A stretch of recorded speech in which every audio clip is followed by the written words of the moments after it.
You are listening to the Overwatch Rundown, a weekly podcast covering the latest in esports scene of competitive Overwatch. Today is February 25th, and we are covering Stage 2 of the Overwatch League Week 1.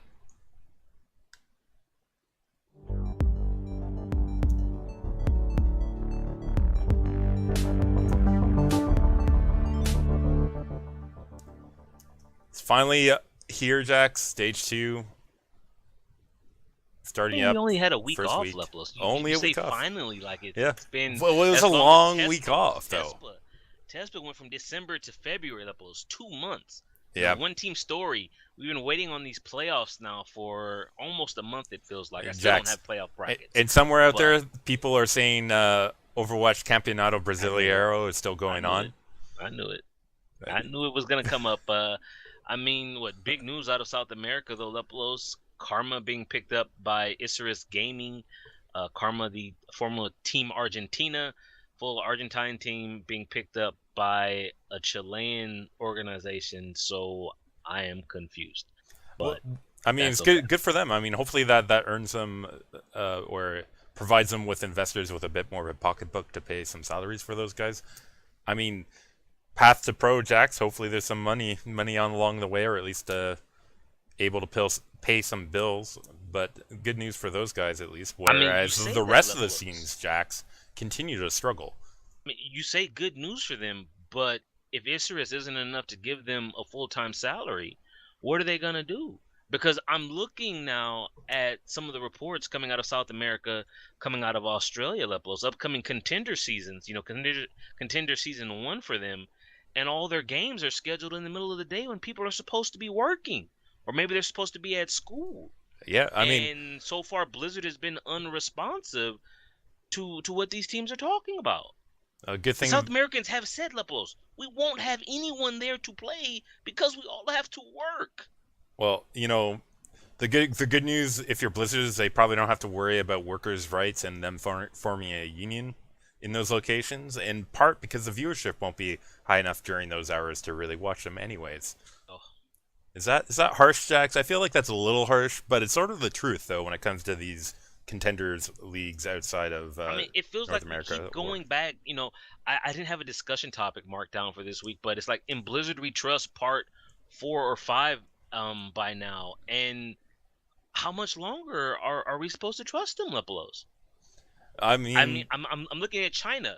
Miraculous Youngsters leave. Incredible DPS player. He's out. Yeah. He says, I'm done with Overwatch. He's on going the to flip PUBG. side, Jax, the viewership remains fairly high in the Overwatch League itself, particularly compared right now to the North American LCS numbers, which is where you want to be. So long as Overwatch League pulls in the numbers, we don't care about these tier 2 teams in tournaments. It's one of these things where I think the effects of what they're doing to the lower scenes won't be felt for another year or two. Okay. And I mean, obviously the players that are going through it right now feel it, and it's only going to get worse for them. Like the people going through the hashtag path to pro won't really be, like they're already feeling it, but we don't really see it affecting the overall Overwatch League and the general health of the competitive scene.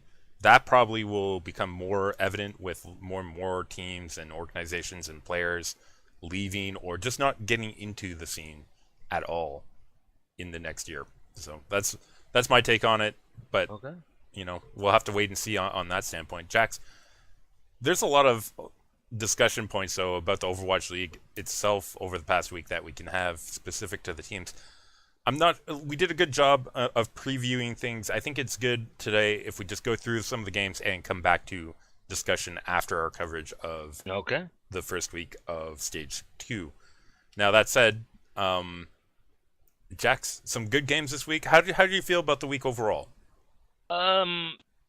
Good game. I mean, it's fresh because I had that week off, so I was able to recharge my batteries. Some games I did kind of tune out on. That's just I can't handle 12 games a week, especially if I want to catch any of the tier 2 scene. Overall, though, I'm positive. What I do find positive, Leplos, is They're still averaging over 100,000 viewers. We know we were wondering Yeah. what would the viewership be like. What would the retention be like going from stage 1 to stage 2 with that week off. The numbers are Speaking still of there. numbers, The numbers are Jax, still there. I, why don't we add this quickly to our discussion before we get Okay. into the actual games? How about the cheers, Jax? If you want to talk Fantastic. numbers and money, Fantastic. brilliant idea here. And how much money is that going to be earning them? Short Levels. term, long term, it's It, wonderful it, it didn't for even them. occur to me that they would do something like this. Right now, it's what, maybe a couple $100,000, but it's not going away. And as the goals, as the cheers start to reach these goals and more unlock, people are going to keep cheering. I think it'll back off, but this is income that I didn't even foresee them going for. So, from the outside looking in, this is a bonus. Um, Yeah, what, straight to the 40 pocketbooks. million bits for the first unlock, and they're at 20 million right now after the first week.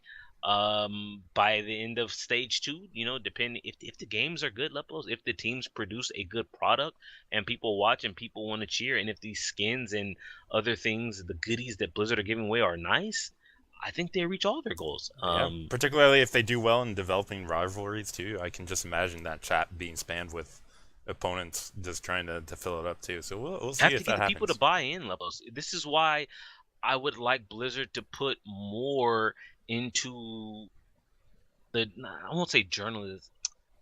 I want Zoe to get more access. I want her to get in there with the teams, Lepos, get us these tidbits, put Malik to work, have him do something other than annoy me Jax, with his intros. are you It drives suggesting me insane. every time he Um, comes through like the mid game he says every map matters in the exact same way? That's not providing value to the his broadcast. intros are Lepos. What is he there for?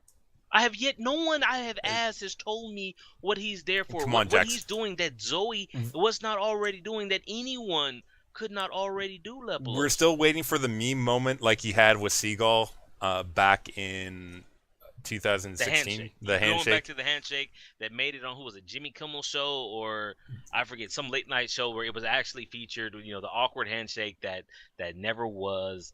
It's just, you need the people to buy in, Lepolos. Right now, people are watching, they're enjoying it. But as you talk about the rivalry, right? You need to give us something to where are the stories about the players themselves. When I look at their every Wednesday before they start for the week, they have this half-hour preview show with all the analysts and casters, and it's nonsense. It is absolute nonsense, Lepolos. Give me substance. Give me something that I actually care about, because you want my money. You Yeah. want me to cheer, right? I threw in my 100 bits because you have to cheer at least once to get anything from them. So I gave them my dollar, Lepos. I bet you they don't get any more dollars out of me with what they're currently putting out. That's all I'm saying. I mean, I get you. But besides, they have a lot of players on different teams that should be available, like Joe Meister, for example, who already did a number of videos for them. But okay, listen.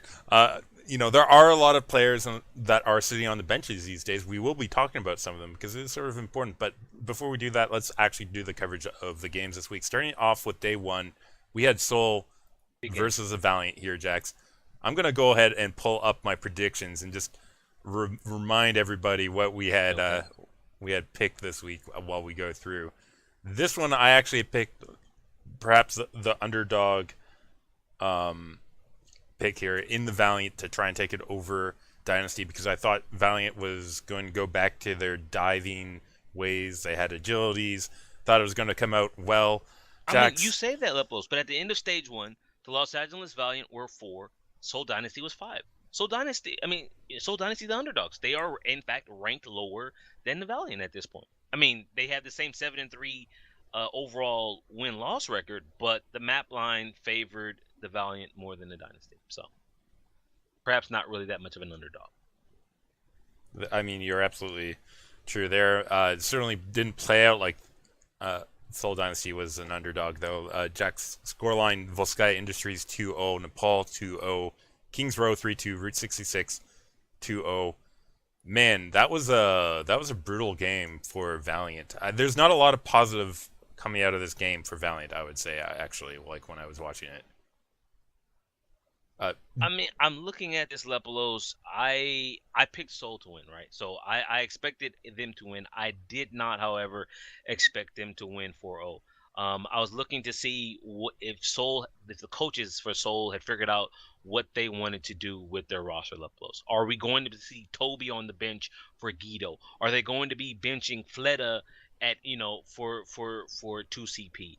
And as I look at it here, they kept the same roster for all of the maps levels. There is no Wikid, there's no Zephyr, there's no this, there's no that. There's Fleta, Bunny, Miro, Zumba, Toby, Ryu, Jaehung. I get that at times you do want to have that flexible roster. We see teams who make use of having a flexible roster, but for me, looking at Seoul, I think they're too flexible. I think they were outthinking themselves, and here they came out, they knew what the maps are, they knew what they wanted to do, and they executed it. That's Couldn't ask for more for them. yeah, I agree with you. Finessing here is sometimes a bit of an issue still with Seoul, where they think they can do it, but the execution hasn't been there. Checks. Let's move game 2. Fuel versus Shanghai Dragons. Not a big surprise when we both picked Fuel to win it. I knew there was upset potential here, Jax, but didn't happen that way for the Dragons here. Not I this mean, time. we didn't know what to expect. Dallas, You're, we didn't. Levels, did we man, even know what kind of lineup Dallas would run here? there's no way that we were going to pick Taimu to be running main tank Winston off the start here. You know, I Levels, expected we were going to XUC see is he's Rascal not at some point. suspended anymore.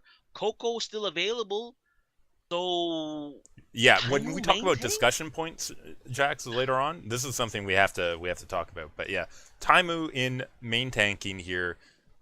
Overall, it worked out. Can we also mention that Dragons here running a 3-1-2 kind of a comp here on Volskaya with their 3 tank players? Jax, we've been critical of their tank players.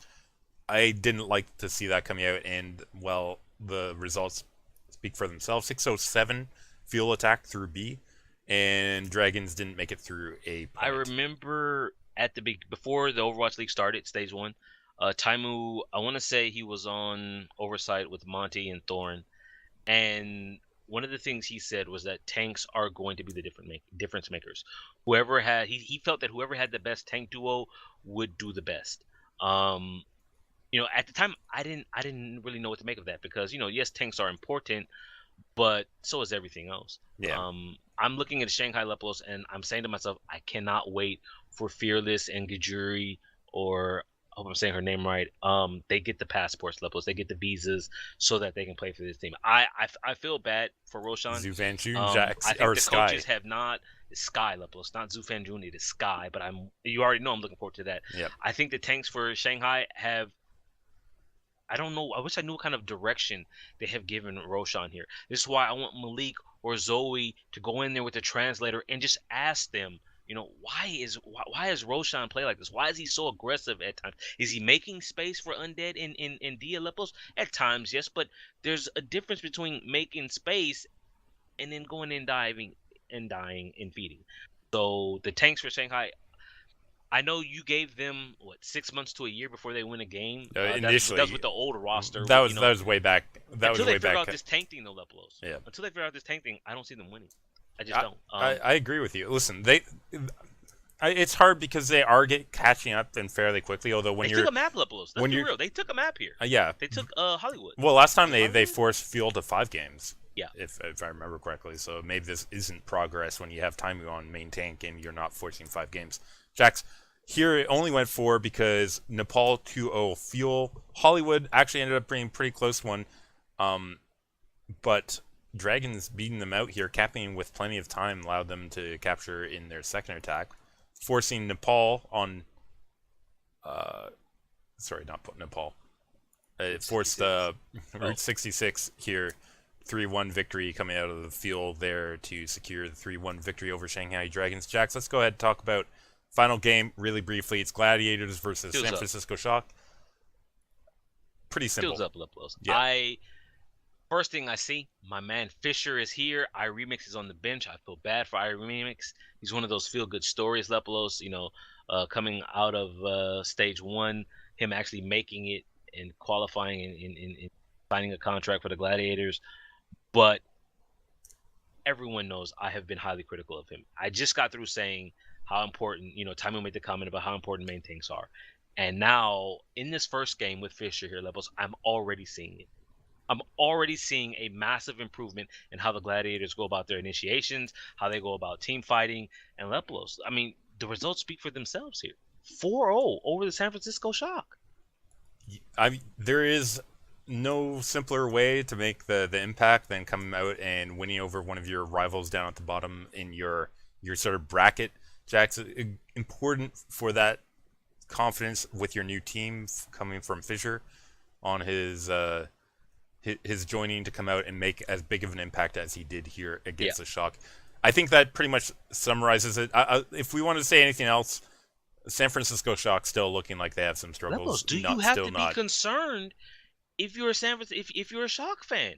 I mean, the Gladiators on the lower half of the overall bracket right now. I mean, standing. Sorry, you lose 4-0 in what is supposed. Everybody's talking about this new meta change, right? It's not a mercy meta anymore. I look at what they did. Hanamura, okay, it was 3-3, 4-3 for 4-3 for Los Angeles, so they were competitive there. I go to Nepal Leplos, 162 for Shock, 199 Gladiators, 138 Gladiators. That's King of the Hill. Then we get to the maps that actually matter, Leplos. Kings Row, 3-1. Watchpoint Gibraltar, 2-1. They're not even executing on payload. They didn't cap out a single map. Baby Bay, where is the carry at Leplos? Dante, who I think you and I have both been saying we need this a little bit more. We saw a little bit more from Dante, right? We did see but then more we of had him. fall off from Baby Bay. So it's been interesting. Actually, I did link on our Discord, Jax, the Dante interview that he had. It was on the little small AMA that he gave. They had someone highlighted some of the major points coming out of that too on the San Francisco Shock subreddit. Interesting stuff, Jackson, as a read through, because it sort of raises the points that we've been wondering and basically says, yes, this is their problem. It looks like they're struggling internally about whether they want to like focus to make some players, like lift some players up, i.e. Baby Bay. No super until stage 3. And I was going to say no that. No 150K until the end of stage 2, at which point the stage is practically over. And the question also remains, are they going to be ready to step in immediately too? Because apparently they're not scrimming with them right now. So lots of questions remain for Shock. Jax, let's go ahead and move into day 2 where we had the Outlaws take on the Spitfires. Jax, this is one of the games. Okay, I mean both games with the Spitfires this week, major games. They had Outlaws, they had NYXL. It was going to be a tough week for them, coming off of facing both of these teams basically in the last week and the playoffs of Stage 1. At the end of Stage 1, the London Spitfire won the playoffs, right? So they were the Stage 1 champions. However, for the Stage 1 regular season, Houston Outlaws finished second. New York Excelsior finished first. So the London Spitfire are facing their toughest competition here in the first week of Stage 2. Yeah, and you and I, though, had faith against the Outlaws and Spitfire being able to take it over them. Yeah. Jax, we're going to cover this one in a little bit more detail, I think, right? Talk a little bit about Volskaya here. It was a great game, first off, right? Very, very interesting game. We're starting right off on Volskaya. It was an interesting Volskaya, Jax. How many times do we say that about a 2CP? Probably not enough to really warrant that capture mode as our favorite capture mode. I'm going to point out, Leplos, for starting on Volskaya, looking at Houston, there's no Jake.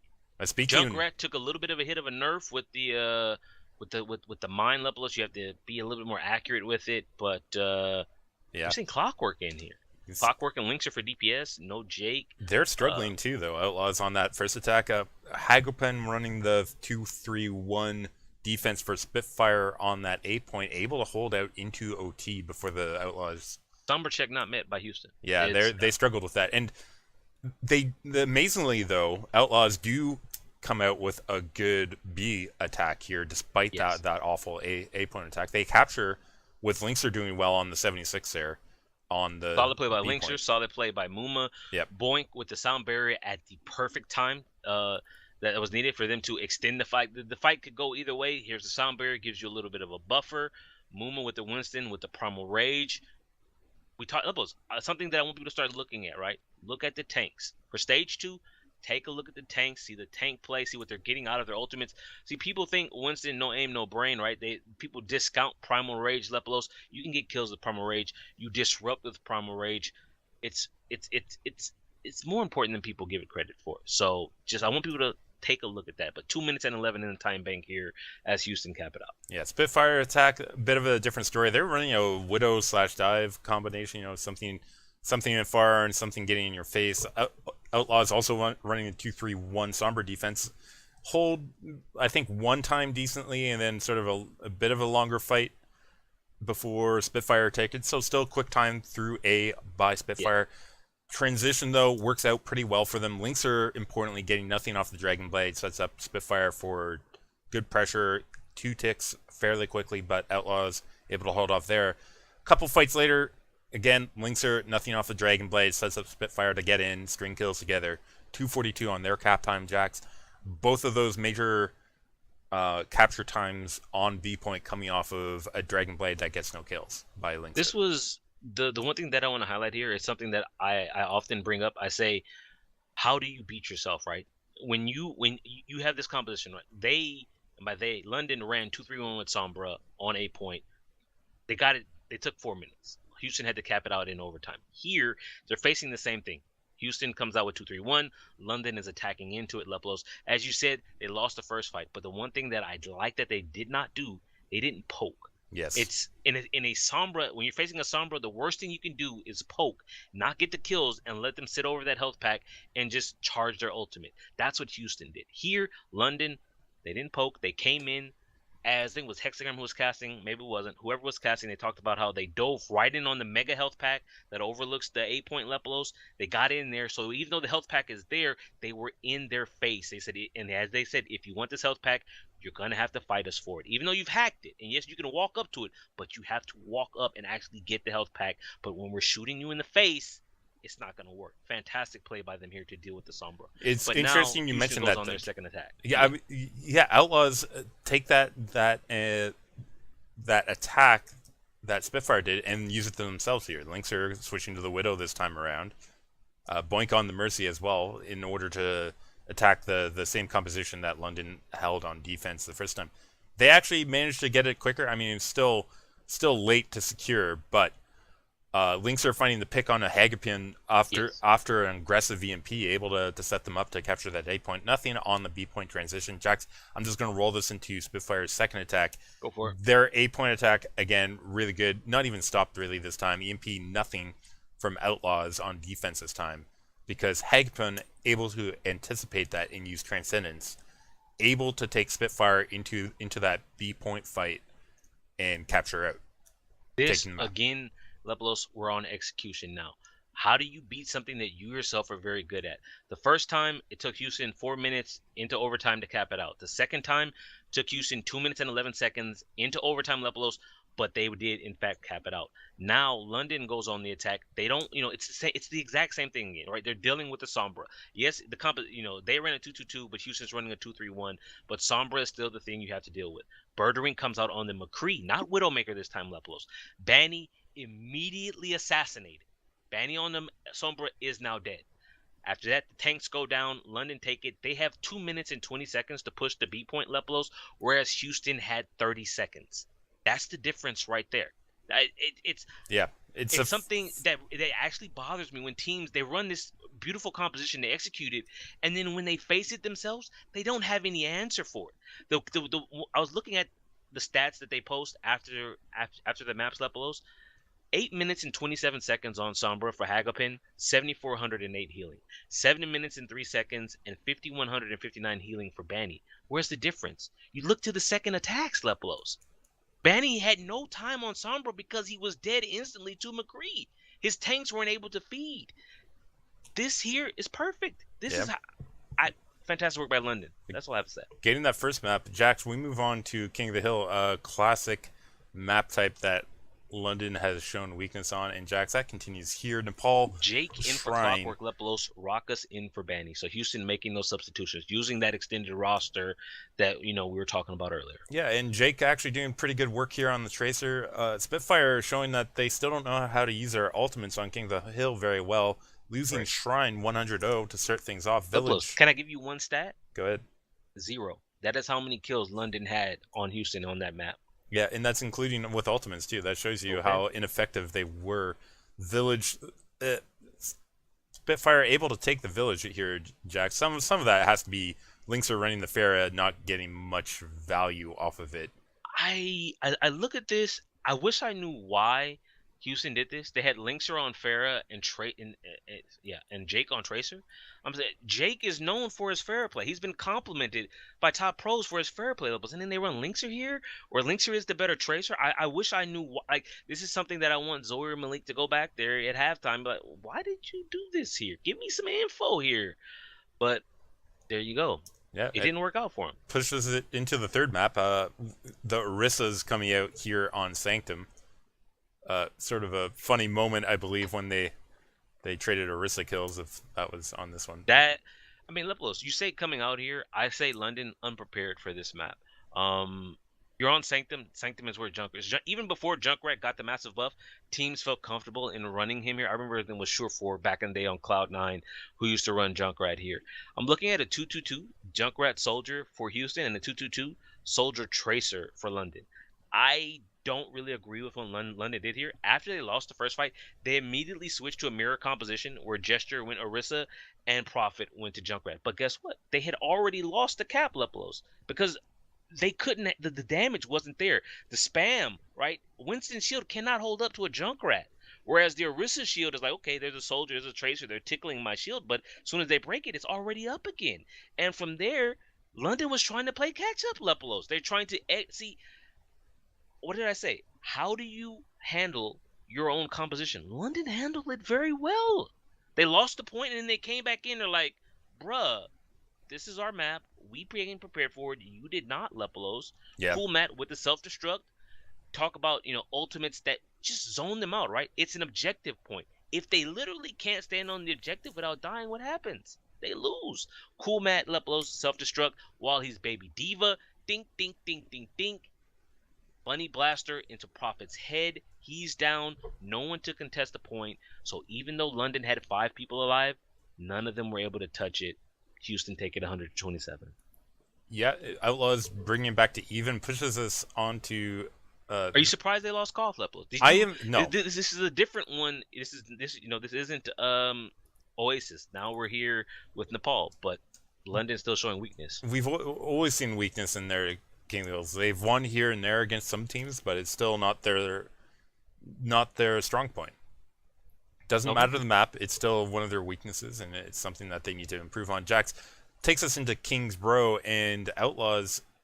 Quick timeout, Leplos. Spree in for Cool Matt. Fury in for Julio. Teams utilizing their substitutions. Can we just say here, too, the Hanzo Junk Ryan Zarya combo of Outlaws doing really good work here on A point. Right.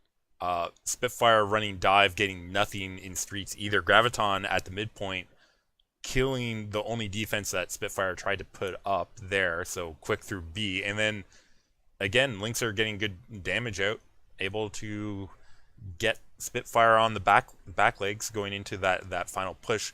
Spitfire never really stabilized at all because you have a 3-point capture, 4:33 on the clock. Jax. I can't say I only have one number for you because I didn't go back and actually count them, but it might as well have been 0 kills for London here. Pretty much. They looked like they were not prepared to face a Zarya. Spree lived at high energy every time I saw him. I think the stat was 61% charge for him throughout the map. Some of that Lepos was because he literally had nothing to kill, nothing to shoot at him because the enemy was already dead, so his charge naturally falls off. But here, like, if you take the first point where you want to make one of your strongest defenses on King's Row, they sat back, Leplos. They were passive. They let Linkser corral them with the Hanzo because they're afraid of the scatter. They're afraid of some random arrow to the eye. And they sat back. And you know what? They grouped up. And you know who loves that, Leplos? Who loves it when you sit in a corner in a nice big ball? It's called Junkrat. And you know what Jake did on this Junkrat? He spammed them. And then throughout the rest of the map, he continued to spam them. 433 on King's Row? Did they show up, dude? I mean, their attack, they managed to put together a decent attack. Their A point, Widow Pharmacy coming out, did well there. Their B point, not so great through B point here. Their B point attack finding a lot of struggle against the defense of Outlaws. Jax, we're just going to move quickly ahead. Say that they did capture out in OT the entire map. So they did capture out through the defense of the Outlaws, but Outlaws doing what they had to here to delay them until OT. So Jack's pretty much nothing to say about the second attack other than breaking out the Jake Roadhog for a 3-1-2 with Linkser still on the Hanzo. Finding 2 kills early, that's all you need to take that point, essentially, to take the map. So I kind of gave them crap for sitting back because of, they're afraid of the Hanzo, they're afraid of Linkser hitting the scatter, hitting the arrow to the eye, and dying here at the very beginning. Gesture Lepolos. So sorry, I'm looking at the Gesture here. Might have eaten a scatter arrow from Linkser and gone down. So the main tank was out. They had nothing left after the tank was dead, and they got run over. So what do? If you can't sit back and play it safe because you don't want to get scattered, Lepolos. So right, that's what they did the first time. The second time, they were more aggressive. They pushed in to the Houston Outlaws. They said, we're not going to sit back and let you spam us. Gesture goes in, immediately dead to the scatter arrow Lepolos. Then what do? They can't play it safe. They can't play it aggressive. Try to find that middle ground? I mean, it didn't feel like they're full all in on that Hanzo, right? Like, I'm sorry. Hanzo balanced Lepolos. Hanzo, I mean, he's another one of these characters where, like, it's the same thing with Widowmaker. Like, you're either doing great with him, or, you get shut down, and it feels like the worst hero to be on ever. Doomfist, another one exactly like that, Oof. right? Like, you either find your kills, or you're absolutely destroyed and are a burden to your team. Here, Links are not a burden, coming through with the picks when he needs to. Pretty important. Puts them within striking distance of winning. Just need one map, Jacks. I'm looking at London, right? I expect them to come in prepared. They have multiple coaches. Well, their roster is not as full as it once was since they traded away Fisher and Rascal.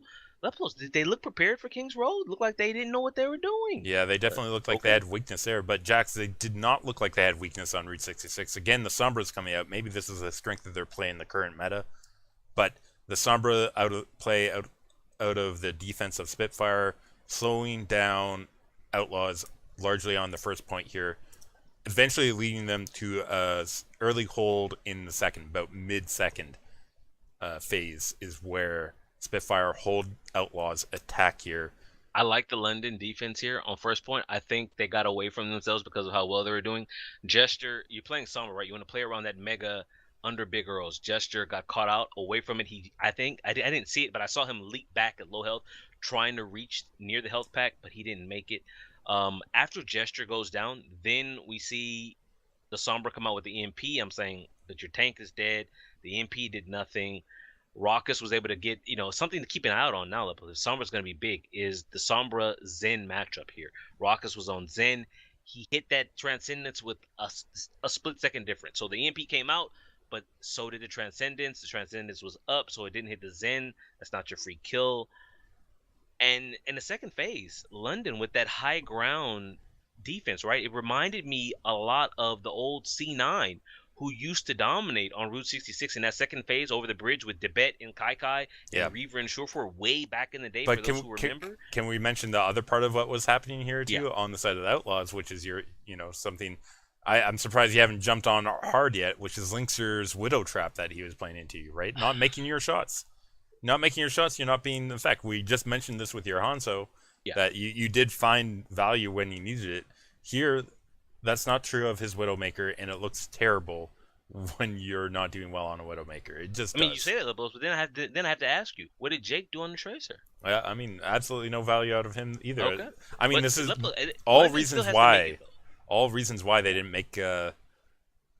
did not make it very far into second. I mean, we can even talk about Cool Matt landing a bad self-destruct when Tac Visor was literally right in front of his face there, right? Like, listen, Outlaws, if you're saying Spitfire did not look prepared for Kings Row, Outlaws look unpracticed here on Route 66. Okay.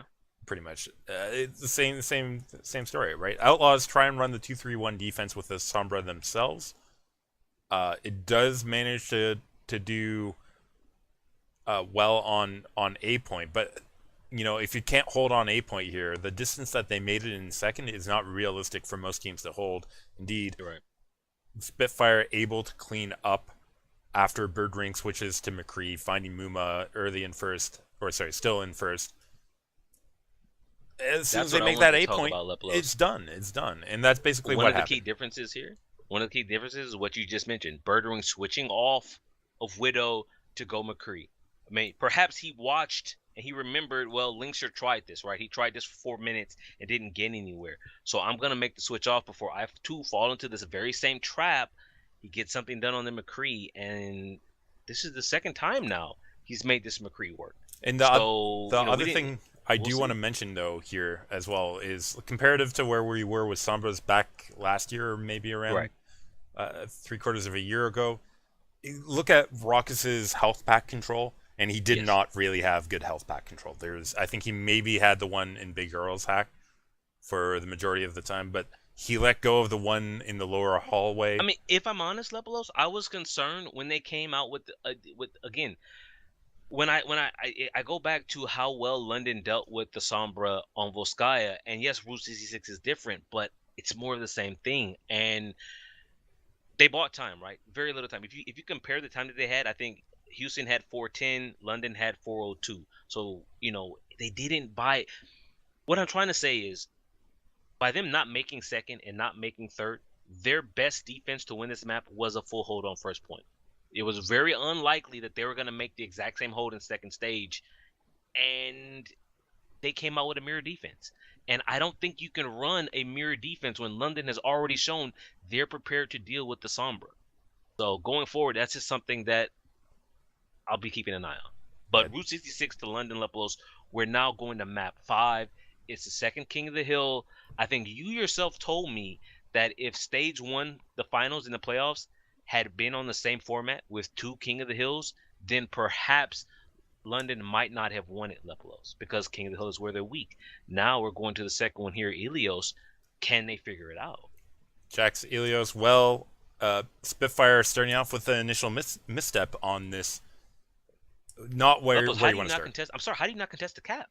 Uh, Honestly, you could see Jester going back and forward, but he needed some help to maintain point Leplos, he's got pressure on 6. him. He's got 5 other teammates. What are they doing? Yeah, they're hiding back there. It costs them though here. They give up easy point to Outlaws. That gets them free percentage. You know I'm big about free percentage. Don't give it up.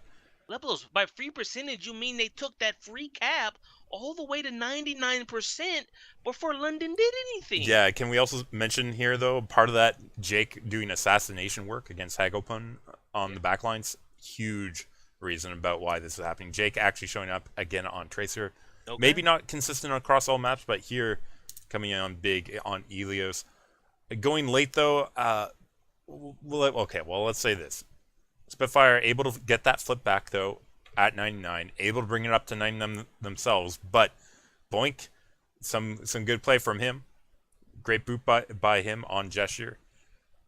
Great plays from Outlaws full on in that Linkster making OT. the switch from Widow to Genji. So he's like, I'm not going to do it 2 maps in a row. He gives up the Widowmaker. He Yeah. goes to Genji, Leplos. They get the pick. Well, see, what's one of his biggest counters is the Winston. He can't block a tickle cannon. If Gesture is down, then he's going to go in there, dash, throw a few shurikens. We win. Yeah, and they did. 185 Leplos. 199 on well, puts us on the Lighthouse. Here, another weird play off the start again, Jax. Jake falling first to Spitfire, but Spitfire not really playing positionally very well here means that they give up point positioning Leplos. to Outlaws the second time in a row. Leplos, you said London got the first pick, and they don't play the cap? Well, they didn't play position off of that very well. It means that Outlaws got set up, and then the Spitfire lose to the positioning of Outlaws is how I describe the overall scene here. And they do. They were up a man and they lost a fight. These are C9s at the beginning, not at the end of the round. I think these are going to be more and more important. Free cap time, more and more important to analysts. It should be very high on analysts to try and correct for their teams. Spitfire are looking a little bit loose here, causing some issues though. Okay, but it's going late. Spitfire able to bring this map pretty close. It's another 199 round, Jax.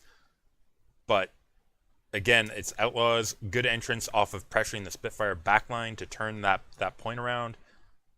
And Spitfire themselves unable to get back without taking any damage in that last couple fights there to make sure Outlaws get through with another 199 round to take the map, take the series This was the 3-2. time when Jake finally got woke levelos. Yes. I was critical of his tracer play. He did it here, right? In fifth set tiebreaker, if there's any time where you feel the need to wake up and actually do something on one of the most overpowered heroes currently in the game, now is it. He got his work done going forward, Leplos. If this is what they're going to do, because then they came out on Lighthouse with 222 Soldier Tracer, and I see Jake is playing the Tracer and not the Soldier, then if this is what they're going to do going forward, his output on Tracer must rise. The Tracer is too good for this. I think this is more London not knowing how to play King of the Hill Leplos. I think a number of their ultimates are still bad on King of the Hill. I do not know how Coach Bishop and his staff have not addressed this yet. You cannot give up this game mode, Leplos. It cost them right here. Yeah. They're already starting on stage 2 down because of this. Yeah, definitely worrying. Jax, let's go ahead and talk about what is not worrying. That's New York Excelsior versus Mayhem, Florida Mayhem in game 2 of day 2. I say that, Jax, it ends up being a lot closer than you might have expected going into it. Let's just talk map scorelines first.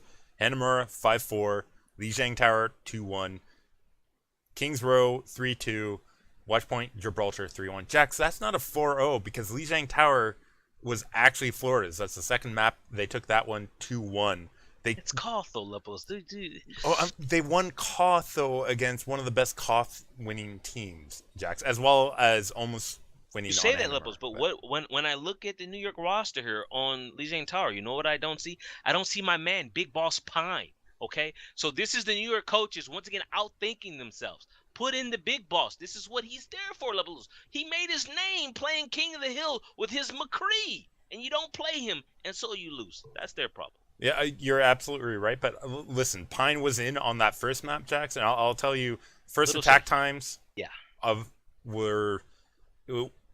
Mayhem had a better first attack time. They had 4:54 left on the clock to NYXL's 4:39. Listen, Mayhem had their opportunity to win on Hanamura. They set themselves up. I mean, you like this format now? Where we have 2 CP and then Koth first before we get to any payload? No. Or do you want, say hybrid, then 2 CP, then Koth, then escort? Or I mean, the good thing about right now is we get 2 CP out of the way, right? So, I mean, I guess that's good to get it off the start. It does feel weird to combine like hybrid then payload, like those two. It just, I don't know, too similar right at the end. But how do you do that? I think I liked having hybrid first, but the thing that I'm going to point out here, Lepelos, are what I deem the maps that matter: the hybrid and the escort. So I look at Kings Row 3-2, Florida unable to finish it out on Kings Row. I go to Watchpoint Gibraltar 3-1, Florida unable to even make the second point this time. These are the maps. I know I can't just say the other two don't matter. They shouldn't matter because I don't really like them. But if you can't execute on payload, on hybrid, you got problems. And Florida, it's obvious, Leplos, the non-Mercy meta is starting, it favors them, right? They weren't really good in the Mercy meta. We still have not seen any of the new signings, have we? I don't think so. No, we have not. They haven't come in for Mayhem here. They still have plenty of time. They're playing with the team that finished first in the group standings for stage 1 and finished second overall in the playoffs. So they took a map off of them, and they were competitive. And they were threatening on a second map. They could have forced them to game 5 very easily too. But they didn't do it. They didn't do it. Speaking of not doing it, Jax, I picked the Uprising to win in this next fight against the Fusion. Did not expect EQO to come out for Fusion here. Where is Shadowburn? Shadowburn is sitting in the darkness right now, contemplating whether he's going to stick with this team. Because I think EQO, we both picked Boston here, Leplos. I mean, we expected him to continue on with the strong ending to stage 1. Dream Casper, is he going to continue for his his rookie of the year title here, Leplos? I mean, Dream Casper looking asleep here. He's dreaming. He absolutely is dreaming nightmares of EQO with Dragon Blade killing people. Like that's still. It's funny because I think recently there is a good AMA or a discussion from a Korean caster talking about Dragon Blades being used in the current meta to force sound barriers or trans. And here we have EQO coming out with multiple Dragon Blade kill or multiple multi-kill Dragon Blades coming out right off the start too. And you're left wondering, like, okay, well, you say that it's good if a Dragon Blade can force a support ult, but here we have somebody that's able to get value in kills from it that are beyond just and often the support ult would also be used anyways, and you would still find kills. So problem I have with Lepelos, one we should just point out, it's 4-0 for Philadelphia. I don't know if you said that. I'm not gonna be fooled by Philadelphia. I went through this with them in stage 1 Lepelos. They tend to want to play to the level of their opponent. So until they continuously do this, until EQO Lepelos week after week after week does this. For now, fantastic debut for the guy. I was really sitting here, where is Shadowburn? Like, you telling me they benched Shadowburn for this guy. And now I see why, right? The synergy between him and Carpe is there. The synergy with him and Fraggy on the initiations with the tank are there, Lepelos. I still, believe it or not, I want to see more from Boombox. Where is the Boombox who was the Zen assassin in EU Lepelos, in Contenders? Yeah. He went to the World Cup where he had a subpar performance. He went back for Contenders season 1. I think in 0 he was the assassin. In season 1 he was, practicing his Dayfly impression. But for Boombox, I need to see it, Lepelos. He has the potential to be up there with Jay Jonak, right? With all these fragging Zens, and you have to be up there. He gets a few picks, but it's not really what we expected. Yeah, on the flip side, Neptuno doing decent work on the other support this week as well for Philadelphia. But good showing from them against Boston. What happened to Striker? Talk about a turnaround too, from when they lost 4-0 and when it mattered for their playoff hopes to come around the week, the next chance that they get and absolutely destroy the people that turned down those playoff hopes. Pretty big play. Jack, speaking of pretty big play, we have another London game next day, day 3. Back-to-back Lepelos. What kind of scheduling is this? Yeah. I mean, New York NYXL again also playing 2 days in a row, although their previous game against Mayhem, they probably weren't as practiced for. Jax, this is actually one of the reasons that took me to select New York Excelsior over London in this matchup. The other being, of course, we're going to, if there was going to be Game 5, it was going to be on Ilios and Koth. Yeah. And I think New York Excelsior were formerly unbeaten on Ilios and Koth. I took London. I just want to put that out there. I took London. So we did have some differences, but I think that was a good pick either way, right? You can't really go wrong with either of these teams. It was going to be a close game. You don't. These two teams were so close, Lepelos. They went to Game 5 in the playoff finals. So, on any given, what is this, Friday when they played, or Sunday? What day is this? Thursday, Friday? It does. Any given Friday, either team could win here, Lepelos. But the problem here, New York Excelsior sleeping off the start. Volskaya Industries, listen, their defense, let's just skip past their defense. Yeah. Minute 29 left on the clock for Spitfires. I do want to point out the Lepelos, Arc injured. Mono now playing Lucio. We go from main tank to Lucio because Arc is injured. I then have to ask you, Lepelos, where's the depth of roster? We actually had a title of one of our previous episodes, was depth of roster. You're moving your main tank to Lucio because you don't have any backup? Jax, if you told me they were going to run Mano as their support at the start of the week, back when we were making our predictions, I would not. New York, Lepelos? No, absolutely not. I 100% would not, but I'm not going back on my pick because we pick with what knowledge we have. But I don't think anybody reasonable would say, like, listen, I'm going to pick this team running like a shortened roster. Yeah. With one of their better, they have 2 support players, and we're just going to remove one of their starting players. Lepelos, if my memory doesn't fail me, for the New York Excel Academy team, you know who they have? They have Adam, formerly of Cloud9. You know what Adam's good at, Lepelos? Lucio. Well, we'll see if they upgrade him, but somehow I don't think Korean, so. Though. That's the question. Yeah, I mean maybe he needs to start to learn on the academy. Maybe that's what the NYXL Academy is really all about. Jax, here though, what they have to learn is how to attack A point on Yeah. Volskaya. Not getting through Spitfire's defense here cost them. Spitfire full holding them. Defense, great work here by Spitfire. We talked about their defense on Volskaya previously. I'm sorry, NYXL should have seen what defense was coming because they were forced to bring it out against Outlaws Doubles. previously. Pine sat on the Widow. Big Boss Man fell into the trap for 3 minutes. I think with a little under a minute left is when he made the switch to Soldier. And believe it or not, that was their best push. Lepelos was the final one where they had the Soldier and not the Widowmaker. Why he sat on Widow for 3 minutes? Only who knows? Perhaps if Malik or Zoe had asked, we could get an answer, but they did not. Takes us into Lijiang Towers. Jax, Yeah. King of the Hill.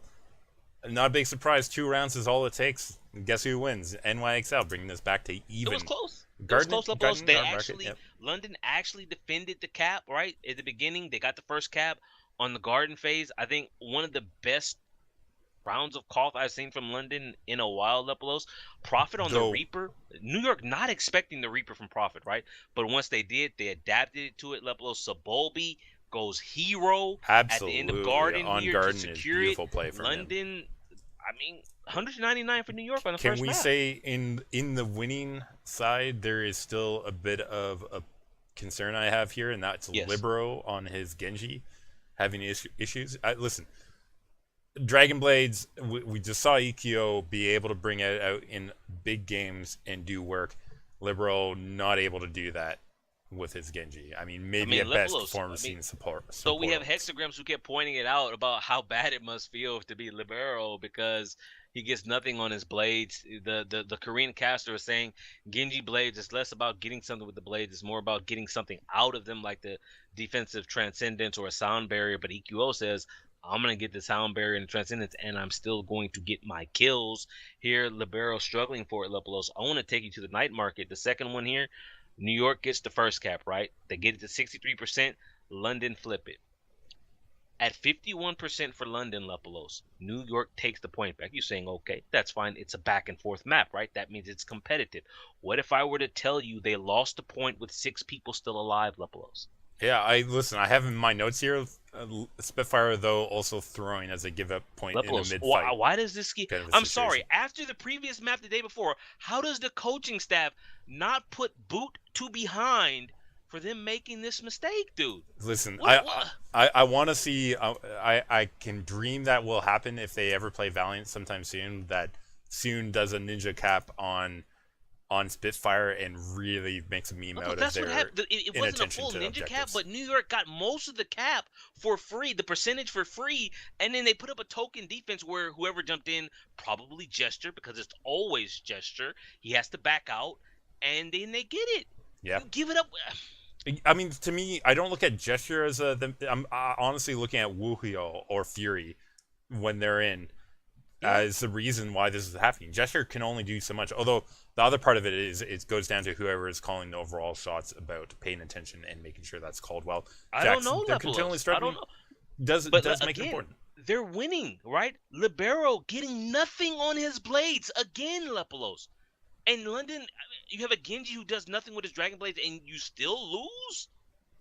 Okay. Yeah, I mean, still a bit of an issue for NYXL, though, going forward, if they're not going to get value off of Libero being in on his Genji. Jax, let's talk about Kingsbro, though. Spitfire going on attack here.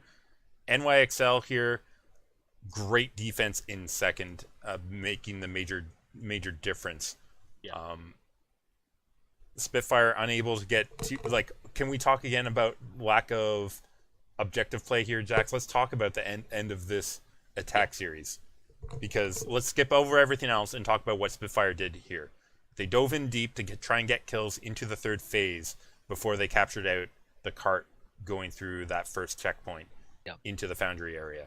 I remember Hexagram saying, it's good. He was like, I can't believe they had no one on the cart. They were Lepos. They were in the foundry. They were around the corner almost of the foundry attacking, and the cart. I'm looking like the cart's not moving forward. Yep. I mean, one person was all that it took to push that cart in the meantime. They did not get on the cart in time, Jax. That is horrible play coming out of Spitfire yet again on an objective-based way. So they might be winning fights, Jax, but they're not winning I mean, Lepolos, you winning say objectives. that, right? That was the one fight where they finally made progress and were able to push New York back. But for the second map in a row, I mean, second time in a row on Kings Row here, they've struggled in the second phase. First against Houston, now against New York. If you're telling me they can't play Koth, Lepolos, you're telling me now they don't play Kings Row very well. They're screwed for this stage then, man. Yeah, no, they're definitely a little bit concerning for them if that's how they're going to do it. Jax, can we talk about a Dragon Blade that somehow actually does pick up 2 kills though? And that's Yeah. Libero 2 kills on his attacking on A point Dragon Blade, setting up a bit of a slow A push through NYXL. Can we also mention that that second kill happened while he was in a trap? That was funny. That was pretty fun. Because he had the Riptire going, he obviously couldn't see the Genji right in front of him stuck. He just, oh hey, I'm stuck. I'm gonna swing my blade. I'm gonna kill you, Lepolos. From there, in the second phase, sorry, Pine. No, wait, I'm on King's Row. Sorry, I jumped ahead Yeah, to Watch Point. Um, they Prophet roll. though. Yeah. Sorry, go ahead. I was just going to say, NYXL had momentum. They rolled through second pretty well here. I mean, Libero switched to the Farah, sort Yeah, of worked. he just Lepolos. They had nothing. He just blasted Yeah. them. Long range bombardment. Yeah, I listen. Second row in, or sorry, King's row in the second phase. There's a lot of composition things you can do if you recognize defense has no ability to really change to Right. react to your composition if you do it at the right time. In any case, NYXL easily make the distance that they had defended and take that map. Jax, they just need one more, and we're going 2-1. Gibraltar. Yep. I mean, so I don't know about you, but for me, I started taking notes. I have notes for London's attack, and then I've just looked at my notes for New York's attack, and I don't really have anything. Um, I the think thing that stood out. Sorry, go ahead. I was going to say the simplest way to explain Gibraltar for me is all about the Widow battle that happened here.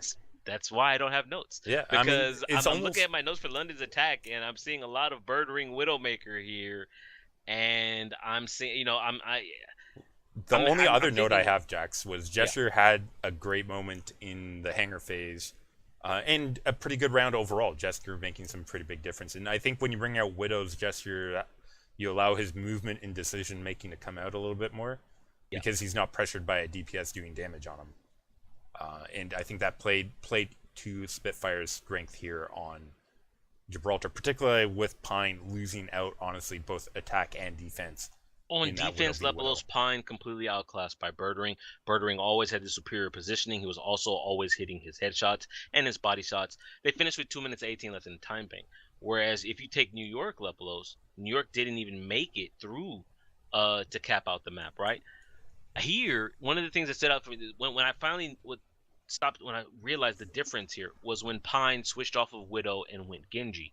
Whereas Birdring was like, I'm gonna sit on Widowmaker because I'm continuing to kill your whole team.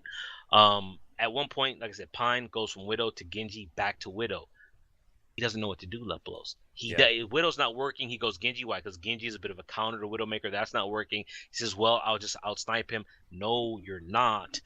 And for here, where is the big boss, Lepolos? Yeah, definitely a bit quiet on this one. Can we also mention, though, the few times that NYXL did manage pressure in the third, Sibalbi tossing pulse bombs into the right side, like attacking right side, quarter out of defense spawn, did not pick up anything. That's sort of huge too. You're talking about 2 pulse bombs that are usually able to win fights, and he did not pick up either of them.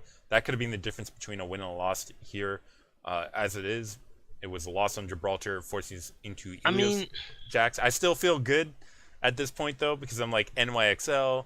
I mean, yeah, Libero not looking the greatest on his Genji on King of the Hill last time. They still won out though. Let me ask you something. Should we as viewers, and perhaps should the Overwatch League in general, be concerned if maps like this come down to who has the better Widowmaker?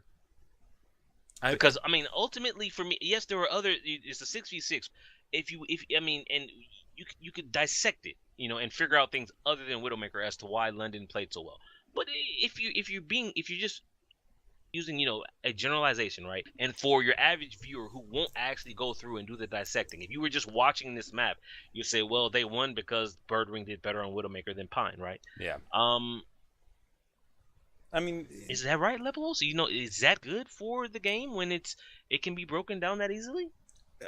there can be difference makers, and if you have an incredible Widowmaker, that's one way of doing it. The Jax, I mean, we already had this, and we will always have one character that is above it all, and of course, it's Tracer, right? Yeah. So, Tosilak is reminding me in chat that we have in fact had this conversation before. It's something every time I see it, I'm just I okay. mean, the problem with the Widowmaker is it, like, just to briefly wrap this up before we can move on, the problem with Widow v Widow is it can be as simple as one shot and done for a team fight, and then you're done for that whole Right. team fight. You know, basically know who's going to win, and it's very quick and very decisive. And it can be someone that, like, when you want to see plays develop and interesting things to happen, to have it be so decisive The might not be the reason most fun thing to do.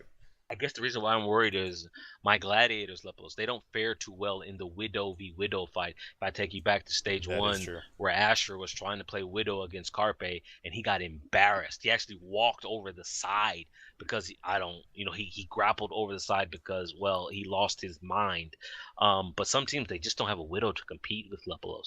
So if Widow, I mean, it's watch point, right? There are a lot of sight lines for Well, Widow. Jax, I we are worry going for to my move on though. gladiators, man. I worry for teams who don't have a top tier Widow. We're gonna move on and talk about Ilios, because guess what? It's ruins off the start, and what do That's we have? Widow again, It's a Widow Lepolos. again. Do we even need to talk about this? 148 Spitfire based off of Widow play. I mean, Lepo, you Done say that. It's on that also one. the Sombra. Because Hagopen was playing the Sombra here. New York at times were so focused on denying him the Mega, overlooking the point, that Gesture was not Gesture. Who was it? Janice. Janice was always trying to keep an eye on it. Like, was it Hex or similar? We're talking about how he was just standing there at times. Was tickling the damn health pack, trying to decloak a Sombra, man, That's like a trying to horrible find idea. her. I mean, all that's going to do is just feed her more ult, right? Like, you don't tickle, right? Like, in a current patch that they're playing on, you don't tickle that Sombra, because she'll just heal up again. You can't kill that Lepolos. Sombra I was fast enough. critical of them, not running the big boss man on King of the Hill against the Florida Mayhem, and they lost, right? Big Boss Pine is here on Koth, and he lost the duel. Well, Lost on Ruins, Jack's Lighthouse, though. Let's talk about that one a little bit here. Do you show up stronger here on Lighthouse? But I mentioned formerly Lighthouse being a positional battle that Spitfire lost. This time it's NYXL, Jax. Pine forcing a Transcendence, though, later on from Hagopun, allows NYXL to capitalize on the retake almost immediately. I Birdwing felt, switches to McCree. yeah. NYXL do hold on to 99 here, but Profit comes alive, Jax. Can we just say Lepolos, you said Tracer, well, but he's balanced? playing Tracer, right? Tracer, very balanced hero, right? New. 1v4 Lepolos. Yep. 1v4. So And my he question to you, survives long enough for his team to get back. He demexed, who was it, Mako. So yep. no diva. So his team is pushing back into a point where they don't have to worry about enemy diva, no mitigation, no big giant suit in your face, no rockets to your face, Lepolos. Tracer is broken. Okay, I'm not gonna go into that anymore and just say that Tracer is broken. I have to That ask you bothers me. though. Last map you were just telling me Widow v Widow wins the fights. What happens if it's a Tracer? Should we not, Here, Lepolos, like, this was a which bit of one, a Jax? throw No. by New York. I go back to the moment you talked about where Pine forced out the Transcendence from Hagopin. He was slow, right? So Closer on the Lucio died. Closer goes down. Then Hagopin blows the Transcendence. Pine is like, okay, Blade. Hagopin goes down. Birdwing, in fact, kills Pine with the tactical visor, and this is all in the same sequence here, but the rest of his team was dead, right? Yeah. So he got, nothing. Birdwing did nothing. He switched to McCree, and then you come to Prophet levels 1v4. I'm sorry, no character should be able to do that. You know why, Lepolos? Because she has fantastic damage. And then when he took a little damage, when he got a little low on Tracer, you know what he did? He hit the rewind button, Lepolos. And he says, all that damage you did is gone because I cleansed myself of it. I've healed myself back to what I was about 10 seconds ago. And now I'm healthy. And I've just took your diva out of the fight. And now my team is pushing it. And Pine tried to engage me. You know what? He's like, I'm full health. I've got these blasters, and he forces Pine away, who's trying to deflect and try to fly away. Pine does nothing. They go back to the point. You're like, wait a minute, where's the rest of the XL? They're dead, Lepolos. Yeah. They're dead. And now you have London taking King of the Hill, Lepolos. Bit of a throw by New York. And if you're New York, you're concerned because now it's going to get in your head, Lepolos. You're going to try to tell me they're professionals. They're not going to let it bother them. This is the second time now in a row where they've had the game won and they lost it on the last map. Yeah, no, that's definitely going You to have be. to close it. Champions will close it out, Lepolos. Right now, they're not closing it out. They're not champions. I agree. In fact, when it comes up to this matchup at the end of the stage, which it might do again, it's going to be hard to pick NYXL at this rate, and for the mentality reasons. But Lepolos, I tell you, if I go to Reddit, you know how many people would tell me Tracer is balanced? Most you know how people. many? A lot of them, because they're dumb. Jackson, listen, if we talk to Reddit, Overpowered. Mercy was balanced, right? Oh, So, oh my goodness. I mean, we There's can't a listen tweet to from majority Monty that about said everything. in his 13 years of covering games, or however long he's been in the esports scene, Lepolos, or in gaming in general, he has never seen a backlash like what the forums and the people who were Mercy mains threw at Blizzard after she was nerfed. He's never seen Lepolos. Monty, who's been around, has never seen anything like it. Well, All these people who are complaining because Mercy is no longer Bay. I know we're only about we're just over halfway of the games, Jax. I do want to just pause on that and just mention we have seen a fair amount of Mercy still, Jax, and there is a reason for it. It's because no other character can bring somebody else back from the dead, and that is still a very valuable tool even at pro Synergy is levels. there with, Not all the time, but Synergy is there with Pharah. Synergy is somewhat there with Widow, Yeah. Lepolos, and Any you don't have backline. as many revives, but you can still, in fact, undo your single target healing. If you pop the Valkyrie, Lepolos, the healing output is still quite large.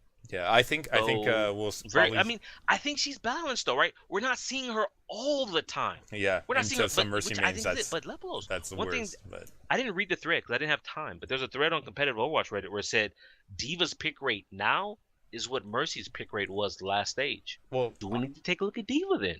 the problem with the answer is yes, you do have to look at Diva, but the bigger problem is the fact that mobility tanks are so much better in general and in concept than stationary tanks.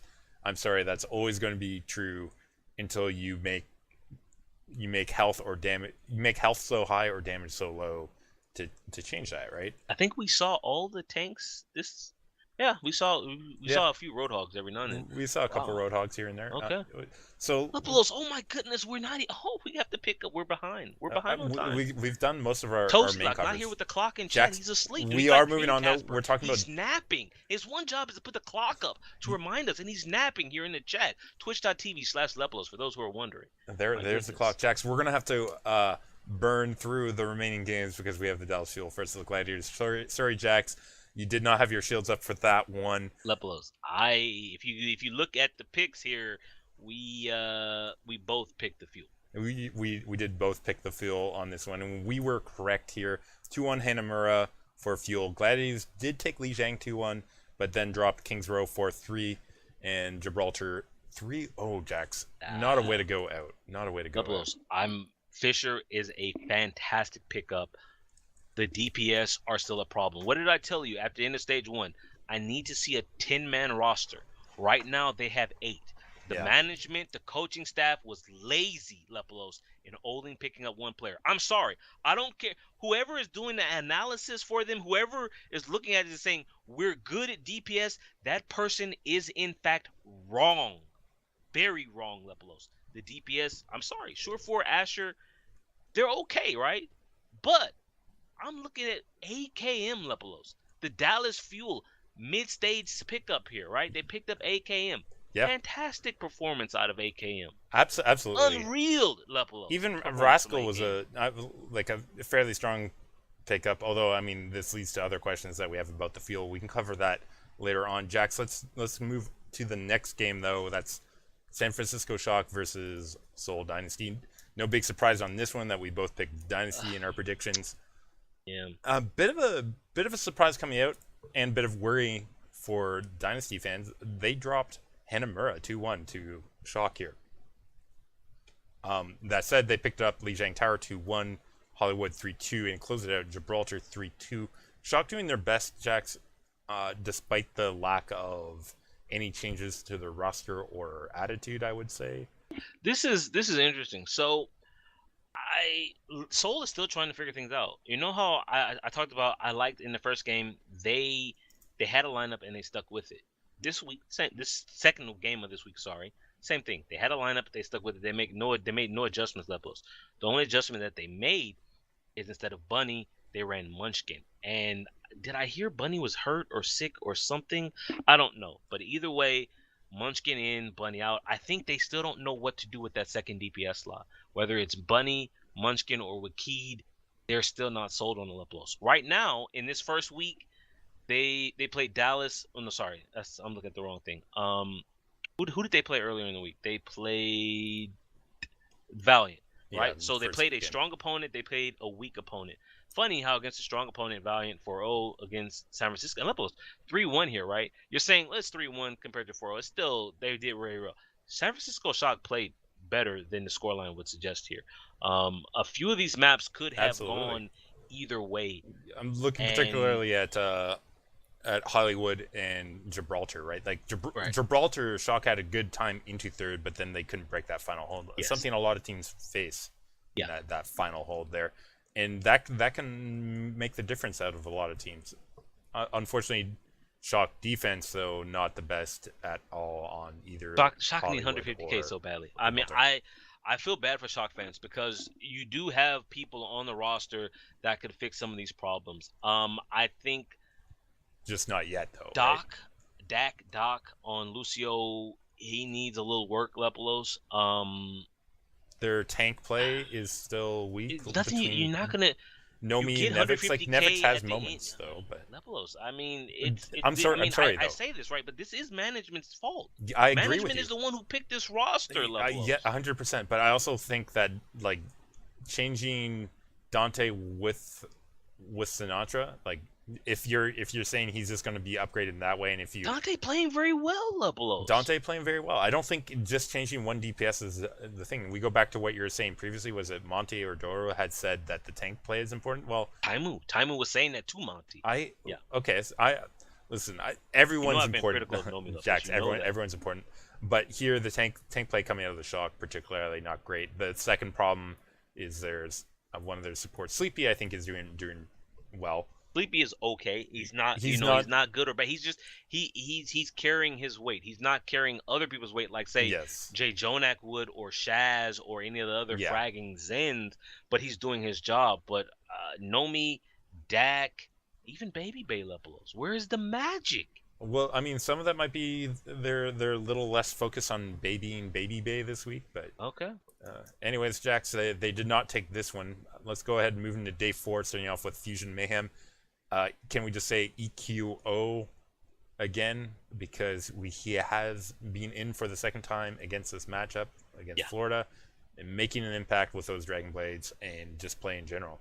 Just really strong play. Why is he getting the blades and other people are not, Lepelos? Libero couldn't buy a blade until halfway into the series. Well, okay, I'm not going to talk about Libero's blades because I think that there's something else. But some of it might be the opponents that they're going up against in Boston. Listen, we're gonna talk about them again shortly. Yeah. I don't think they played particularly well previously, and Florida as well. They have weaknesses, and I think EQO in against maybe both these teams able to make a good. Like you want to break out and do well, and maybe these teams allowed him to break out and do well because they did not know how to, like, what to expect of him for him to debut against Lepelos. I mean, Boston, who weren't prepared to face EQO for whatever reason. Yeah, maybe they completely prepared for like a Shadowburn style Genji. Did not know what to do with this different flavor coming out of the Philadelphia Fusion lineup. Jax, I actually really like this from the Fusion. Like, if they're able to keep both DPS Genjis happy, you have a lot of potential to play with the minds of opponents. The thing that's interesting, come stage 4, Sado is done with his suspension. Everything I'm hearing is telling me Sado is the best off tank they have on the team. And that's crazy because, both Hoppa and Poco have had times. I don't know. If Boombox can figure it out and stay woke on that Zen Anna, and they're able to like if they can rotate Carpe, EQO, and Shadowburn, although I'm not sure Carpe is ever going to be rotated out, but if they can flip between EQO and Shadowburn without any drop off, Philadelphia, I think who was it? Tosila, the guy who's asleep with the clock. His sleeper team, he said, Yeah, was the was Philadelphia for the Fusion. Jax. Though Okay. we said EQO, but it might be EQ1 here because all they gave up to Florida was 1 point on Gibraltar. Everything else were goose eggs for That's Florida. Lippos. I'm not surprised, dude. Florida, they got to get these new people in. They have to shake it up, man. Yeah, It's they not don't even get to working. play Dragons this time. Jax, let's go ahead and talk about Boston versus Houston. I think I picked Boston because I was feeling good with where they were coming out of stage one. Disappointed with them this week, definitely I think I coming took the off of this Outlaws Duke. myself, Lippos, but You okay. did, and listen, it ended up being a couple close maps and a couple of shutouts Yeah. here. All maps going the way of Houston. I just want to run down the scores so you get a sense of what happened. 4-3 Hanamura, 2 Oli Zhang, 5-4 Kings Row Jacks, and I want to pause there because of that play on Kings Row. Really good of Boston to get it into the second phase on their second attack, followed by Houston having some struggle through A and culminating in I think a 10 alt Yeah. overtime final, including a May coming out from Linkser, switching from Widowmaker to May for that final push. I think someone clipped it, and I posted that on Discord a day or two ago. See if I can find it. But I mean, imagine trying to cast that Lepolos. This Listen, is why I couldn't do it. I couldn't cast that. What I, do you I think say? I think there's sometimes you just have to like enjoy the laser light show.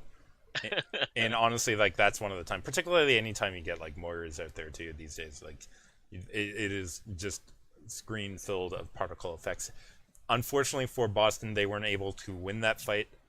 I personally do think May played an impact on that, particularly with all the gravitons and other stuff going out. You're adding an additional shield that is almost like impossible to break, or two if you include her own ice wall. And I Yeah. think that plays an impact in those chaotic fights in overtime like that. Watchpoint Gibraltar though, Boston completely shut down on that 8 point attack, made that one easy for Houston. They take that matchup 4-0. Felt bad about that one, Jax. I also feel bad about the following match, although maybe not in the way that I might suggest. Valiant giving up a draw on Hanamura to start off. I'm still suspect of Valiant at this point for allowing that to happen. I mean, They could Lepolos. almost drop that You map. say suspect of Valiant. Who are they running, Lepolos? Is Silk Thread back? And Silk Thread Lepolos, is I'm not back. looking at the lineup here from the Los Angeles Valiant. Are, Verbo, Jax, no, Unco, 1 second, Envy, one sec. Fate. Jax, are they running their C lineup? Are they putting in? We've talked about this. They've got to be putting in Grim Reality then, right? Like Leblos. It's the first game of not first game. It's Shanghai. Still the weakest opponent, right? yeah. I, So I said this you before still in got stage Soon one. in. If Grim doesn't play against Shanghai, who does he play against? You said he doesn't play this stage. We're now here against Shanghai Dragons. Yeah. Grim is still not playing. If he doesn't play here, Lepolos, when does he play in stage 2? I don't think he's going to play unless there's an injury or two. Unless Lepolos, you there's say about injury 2 or or two, 3. right? So you say injury or two. That means they'd have to lose 2 DPS players. Let's take a look at who they're running here. Yes. Verbo, Unco, Envy, Fate, Soon, and Karib. There's no agilities. There's no Jax, Silk Thread, Lepolos. They're running their 3 support supports. player Are on you telling me DPS. they're running 3 supports? It's not 303. It's Man. not, We're not going back to 213. 303. Listen, Kareev running DPS. His aim is good. He's running the hit scan players. It's clear that they need a Widowmaker is what they're trying out with him. Although I thought Soon did okay a couple times in stage 1 on that hero, but I guess they still need him on the Tracer character. What they're not doing is putting Grim Reality on for that. When I saw this lineup, at this point I don't know what's going on with the Valiant Lepolos. All I have are questions, and I cannot get Malik or Zoe to ask the Valiant these questions, right? I hear Numlock. The first time I saw Numlock when someone clipped him streaming, and he's talking about getting no scrim time for the Valiant. And I say to myself, well, if Numlock isn't getting any scrim time, I highly doubt my boy Grim is getting any scrim time, Lepolos. So why are they here? I mean, to me, it's depth of roster. Yeah. Lepolos, they don't. No, it's not, dude. Okay, maybe for Limlock, because if Fate goes down with a broken Yeah. toe, like I remixed in, right? Then they have to have someone they can bring in on main tank. But here's the deal: he has no scrim time, Leplos. You gonna put him in? What's If he? you have You to, gonna you put have him to. in with no practice time?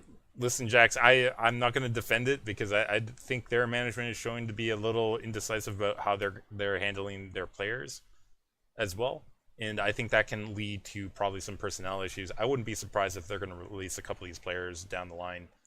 I don't know how long they're going to keep them on with a paycheck, but like if I mean, they are they signed struggling their with one this, year, at least a they're in year a level. bit They've of got trouble. those contracts. They probably won't use the option. I think they're all signed for a year, and the teams have an option for a second year. Perhaps these options for these players aren't renewed. I mean, at Yeah, this that's point, true. levels. I mean, when Space is actually able to, I don't even know when his birthday is. Let me look that up. But I when don't have Space that in is this one. actually finally able to play,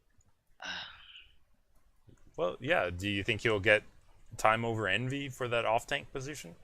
I'm not sure. Perhaps he'll move to another DPS, putting Grim Reality even further down the line, Jax. I'm not sure, but oh, Leplo Space March 28th. there you go. So at the end of stage 2, come stage 3, Space is now available. We'll see if he gets any time. Maybe they'll put him in. Maybe he'll just warm more benches as well. But I mean, not all teams have run anybody. Like you talk about another team that hasn't put everybody in yet. Like I think even some of the upper teams haven't put I mean, everybody Leplos, I in can yet. point you at the San Francisco shop. They Yep. have a player on the team, IDDQD. You've not seen him. He doesn't even get into the promo videos like my boy at Philly, Joe Meister Leplos. It's a Lucio meta now. Or not meta, but he's meta. He's a meta pick. They don't even run Joe Meister.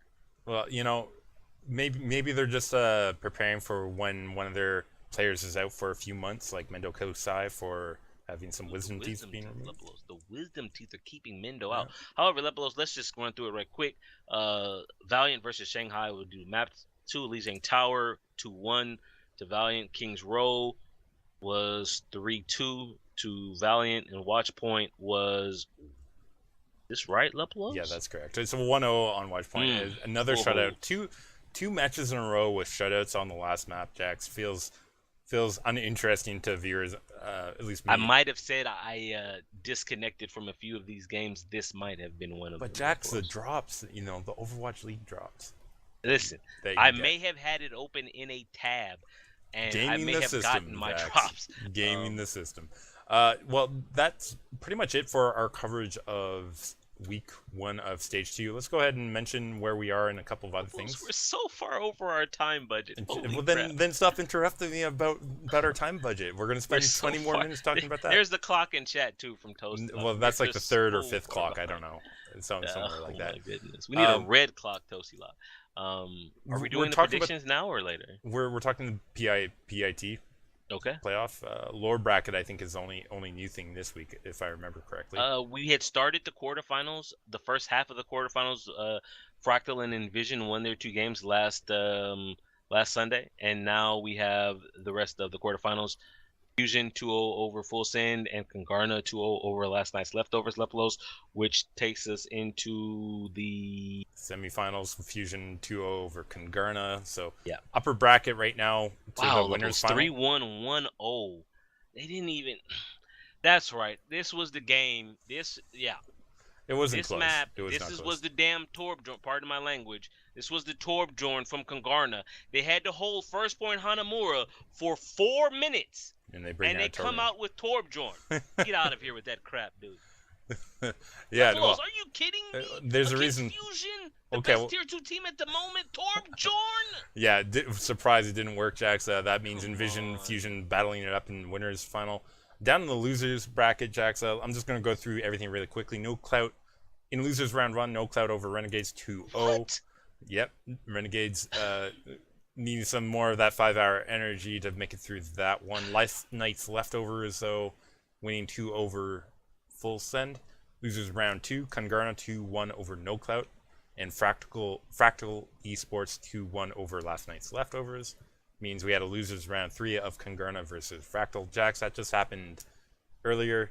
Fractal losing, Fractal winning over Congarna 2-1 in that matchup, including a very close round on Route 66, followed up by not very close rounds on Horizon Lunar Colony or Oasis. That Fractal. Fractal has played very well on Horizon. I think that's one of their best maps. From this is the Xbox team now going to PC, Leplos. I mean, I'm looking well, now at they're this, going right? to the losers finals to face off against whoever loses from Envision Fusion. This is not surprising. Envision and Fusion have direct entries into Contenders North America season. Is this season 1 or 2? Whatever. They're in Contenders basically, right? Yeah. There are 2 slots open in Trials, Leplos. Right now, previously there was 1 slot. Then FaZe decided they didn't want to use it. They didn't sell it. So now there's 2 slots.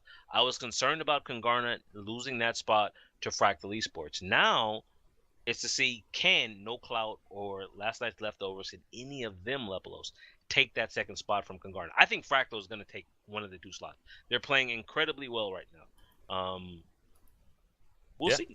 Tier 2 looking a little interesting, Lepelos. Looking a little interesting. If only I had noticed that these games were going to be streamed more than 10, 20 minutes before they actually went live. You know, maybe. I mean, that's true.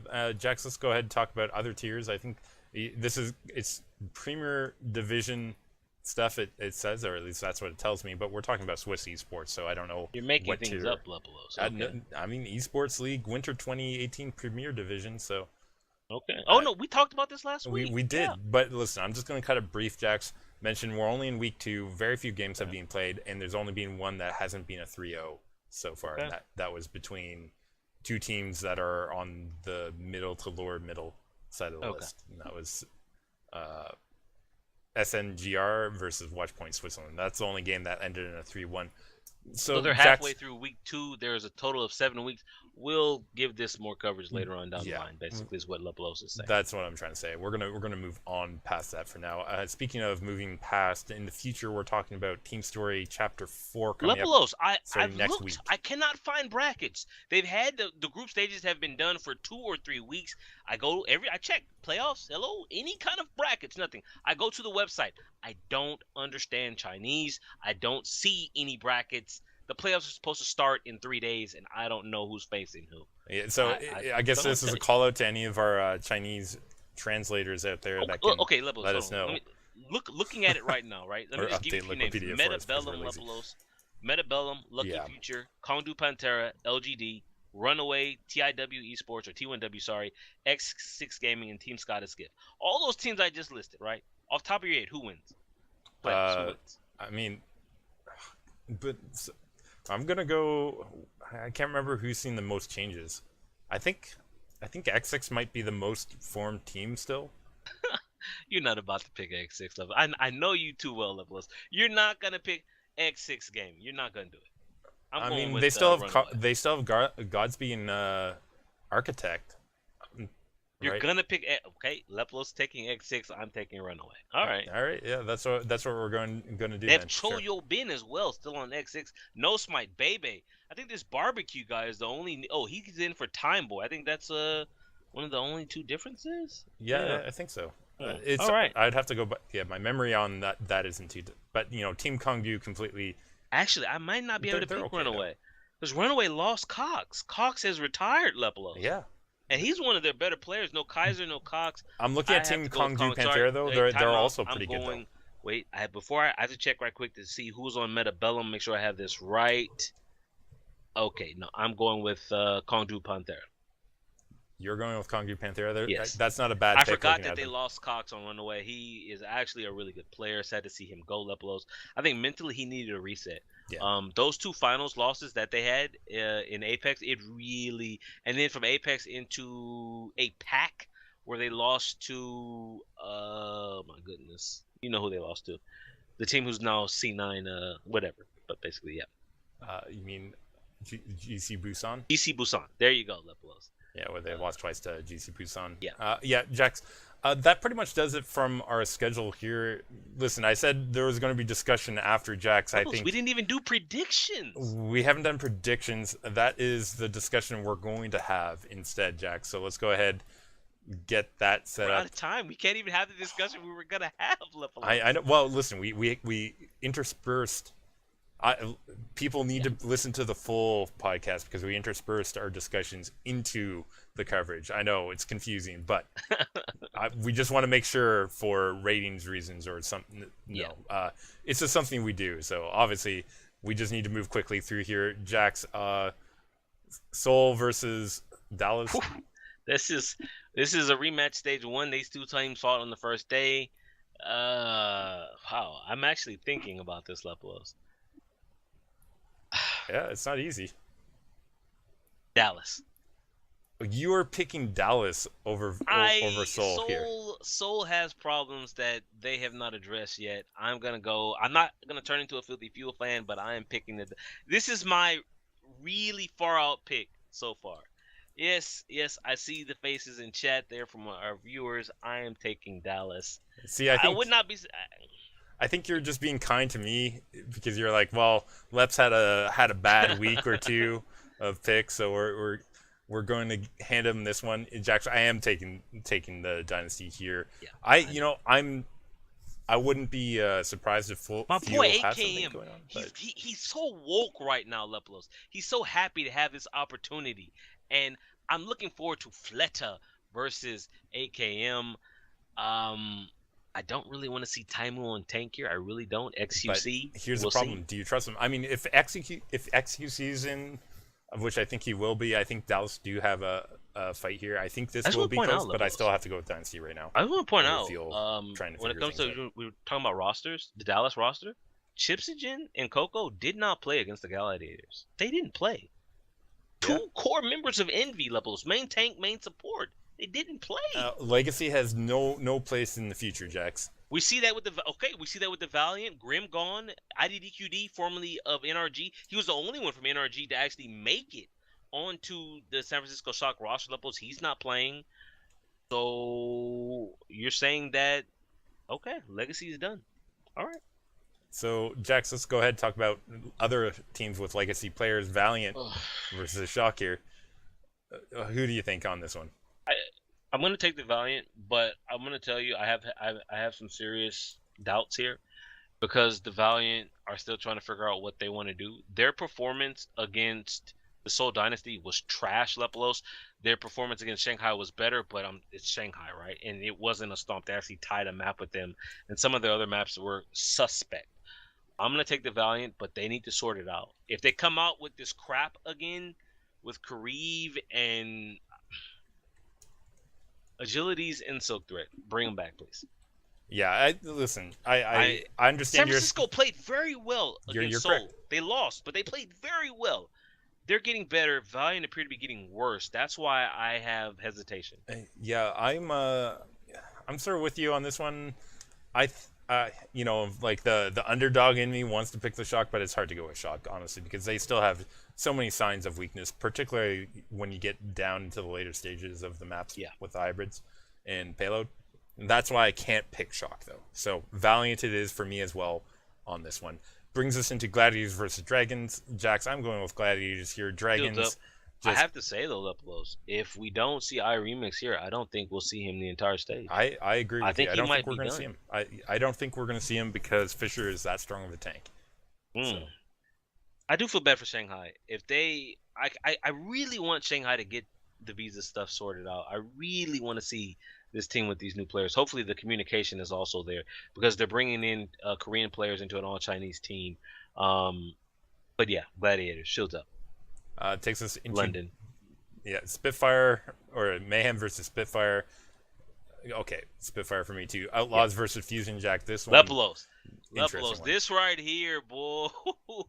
If EQO is ready to go, this could be. I have to take Houston. Okay. But Philly could very well win. Philly played very well week 1. Very well.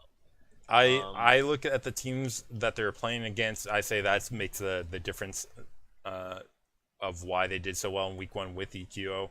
I don't think they're going to find the same value against the Outlaws here. I think Outlaws will have film, and that will allow them to study him pretty well. Coach Taerong, GM Flame, going to put in that work with the analysts, figure it out. Lepelos, that takes us into the next game. I take the New York Excelsior. Wow. Is Dream Casper going to wake up? Yeah, this is NYXL versus Uprising. You're picking the XL here, Yeah. Jax. I'm gonna say the Uprising going to upset NYXL again. I mean, the way they played, I'm not even sure it would be an upset. New York's showing. See. Here's the deal. Can't see. I need an asterisk. If Arc can play, then New York. If Arc doesn't play, there's a really good chance Boston takes it, but still not enough for me to take Boston. I'm taking New York. But they really need Arc back. They really. I mean, not that Mano was bad. Mano, as Hexagram said, did very well on Lucio. He did. It's just He's not still quite not good. still not what you want to be doing. And Big Boss Pine. He got to bring it. We'll see. That takes us into day 3, Uprising versus Mayhem. Jax. See, look at this. Why? I'm going with Why Uprising. Do they play the here, second too. game last and the first game next day first? Yeah, I think this What's is the scheduling? I think it's scheduling. I don't think it's going to throw Uprising off their game enough to lose to the Mayhem here, though, regardless of what happens in the previous series. If Boston loses to Florida, then they really have problems. I agree. Again, Lepers, the only reason why I even say that's a possibility is how bad they look in week 1. They look really bad. They did, So, but we'll I'm expecting to. They have extensive management structure there, so I'm looking for that to come through this week and pick them up where they left off. Like they might have had a down week with their disappointing end to stage 1, without making it to the playoffs, but I think they're able to turn that around in week 2 because they need to with that kind of a management lineup. Jackson takes us into Gladiators versus. Sorry, I'm gonna take the Soul Dynasty. You almost had me for a surprise there. I was like, man. Listen. You know this. It's the second game of the week. The Shield will have cracks in it. They still have those 2 inconsistent DPS or 3 inconsistent DPS. I left out Hydration earlier. I'm super critical of them all. Hydration is another one of those Genji's Lepelos where he gets out that defensive transcendence or sound barrier, but that's about all he gets. So I'm going with Soul Dynasty.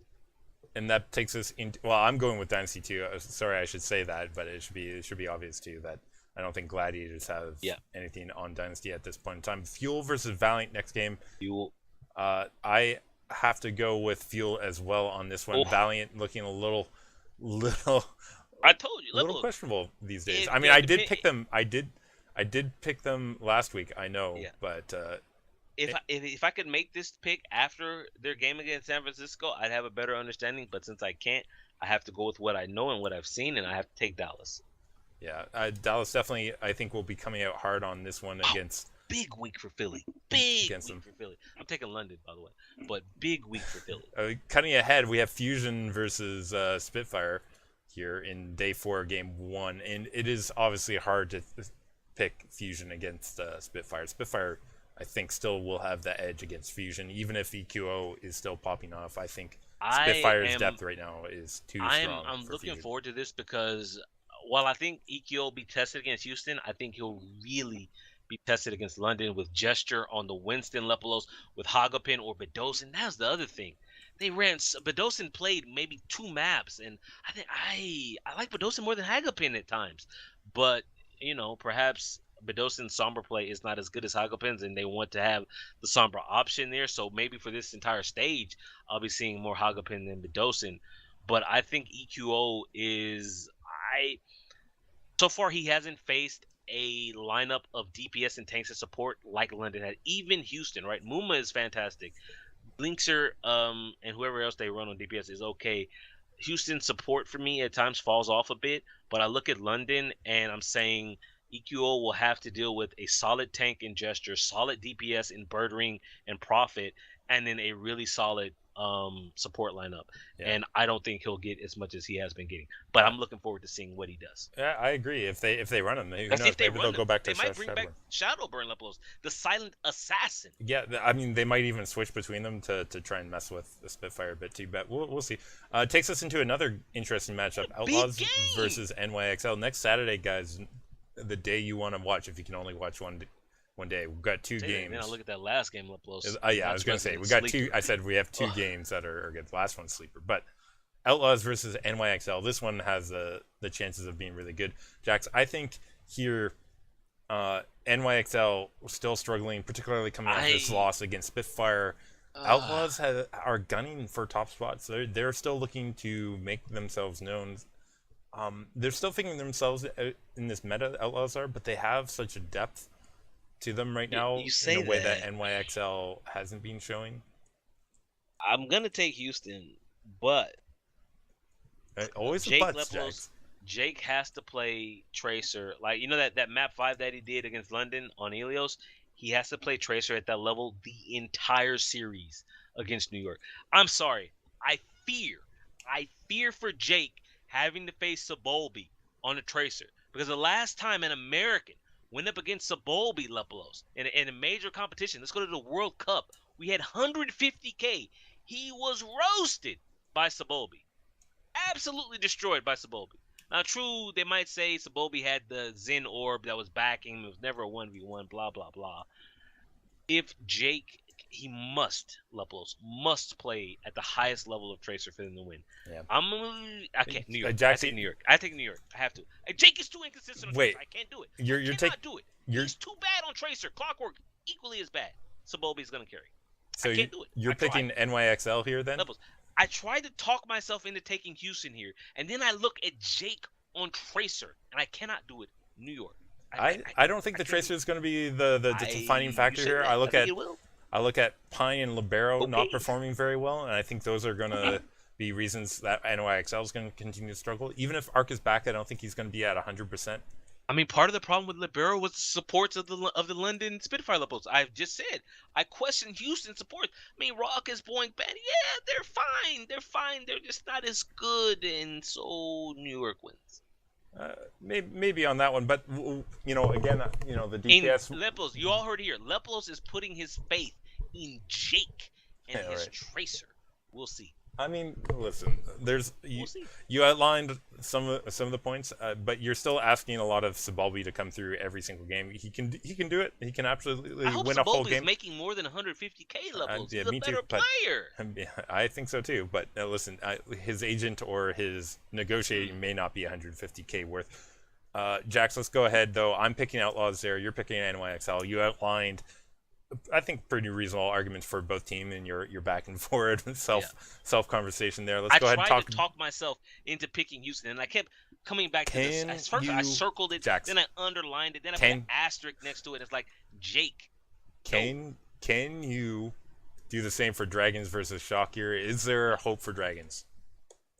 San Francisco. San Francisco is playing better now. Like they have improved. I agree with you. I think Shock will be coming through on this one. They'll probably drop a map, maybe two, to Dragons, but I think they'll win it out in the end. I don't think, I think the DPS will be okay there again for Dragons, but their tank lineup, their supports, and the coordination thereof continuing to not be at the level that they need to be, not yet, to beat Shock. I think this one might be close. I think it might go 5 games. I think I would have preferred to see this game in week 5 between the Shock and Dragons, because I think this is by the numbers, I think this is the best chance that Dragons have to win any map this season. Yeah. Or this stage. So if Shock are going to win a map this stage, this is a game. It's against Shock day 4 of week 2 of stage 2 this week. We'll see. Baby Bay, man. Like I said, I've got a really close eye on Baby Bay. So far, stage 2, first 2 games, unimpressed. Dante impressing me somewhat. Dak, raise your game, dude. I mean, Lucio, come on. We'll see.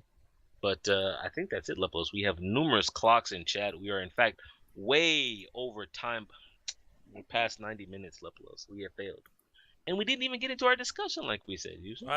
As I said previously, we had our discussion interspersed with our coverage as we typically do it, but that is the end of the podcast this week, guys. So thanks for listening. If you guys want, make sure you follow us on Twitter at OWRundown. I'm at Leplos. He's at Jax_Blake. I'm on Twitch live Sundays 9 p.m. PST at Twitch TV/Leplos, YouTube/Leplos. What is there anything else, Jax? We have a Discord. Make sure you guys track that Discord down. It's pretty much anywhere I just said. do let us Definitely, know just if stop you're by Twitter at OW Rundown. It's pinned right there. yeah, Feel free to come in, lurk. You can talk with us. We talk about many things. laugh about my Uh, horrible prediction rate at this rate. Actually, it's not so bad, but I don't know. It I could mean, be better, Lepos. I Jax. mean, It could he be better. Lepos. I doubt you because put your faith in Jake on Tracer. I'm not saying Okay, Jake on Tracer is going to be okay. the crux of why Outlaws win or lose. I think it's going to be some other issues with the NYXL roster and their own headspace after another loss to the Spitfires last week. So, Jax, we're going to leave it there. I'm going to play this out. In fact, I'm playing the music right now. So Already started. just Yeah, I know. He doesn't tell me he's playing the music. That means I can stop my recording now. I said I was playing the music right there. Right there. And actually, the music was done. I was talking over it that time. But yeah, make sure you stop your recording. I'm stopping my recording.